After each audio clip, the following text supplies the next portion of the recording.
How can I stop thinking over and over things that have happened to me? Well, Liz is about you firstly realizing you are not the only one. And what I mean by that is, let's be honest. Every day, everyone wakes up, looks in the mirror, reminds themselves of who they are, how this version of them needs to act in front of others. They consciously, unconsciously remind themselves how they got to behave in front of others. Is this making sense? Everybody, if you think about it, are living what's called a past-present reality unconsciously. So if you want to stop doing what everyone pretty much is doing, then you got to do something that very few people ever do, which is firstly waking yourself up out of this hypnotic trance. And it is a trance, by the way. And then consciously choosing to make new choices every day. But if you find right now that there is a specific thought you keep on replaying, also acknowledge that if you constantly think these thoughts, you will feel these thoughts. And it is the cycle of thinking and feelings, feeling that's creating your state of being. And if you do this long enough, your body becomes very dependent upon that chemical that you constantly produce for yourself. So you go from somebody having stress to now being stressed. I'm easily stressed. How many of you have ever heard that as a belief from somebody?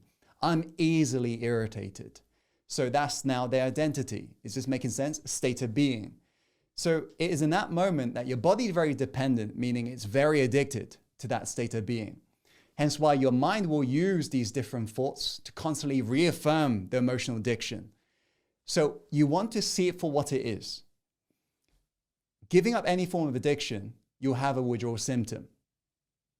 The withdrawal symptom for drugs, for example, is you're going to be thinking about having drugs again. Is this making sense? So how do we get off drugs? Well, it's about you consciously waking yourself up out of that trance and realizing that's not who I want to be anymore. And you choosing to make a new choice. If John is heading off to work and John is normally addicted to stress, and John knows there's a boss that John always gets into a fight with, right? As in, verbal abuse and so forth. And he knows that boss is going to be there that day, right? John knows that he's going to feel stressed. But if John decides, you know what, today I want to be an empathetic leader. If John shows up that day with that intention, I want to display empathy. And even though he sees that same boss, he decides to display compassion instead. Well, think about it. In that moment, he's in control of his life. If he does that enough, he'll condition himself to a new state of being. Before long, he doesn't need to tell himself, I want to be an empathetic leader. He is empathy. Are you guys getting this? So it's about you conditioning yourself to this state of being.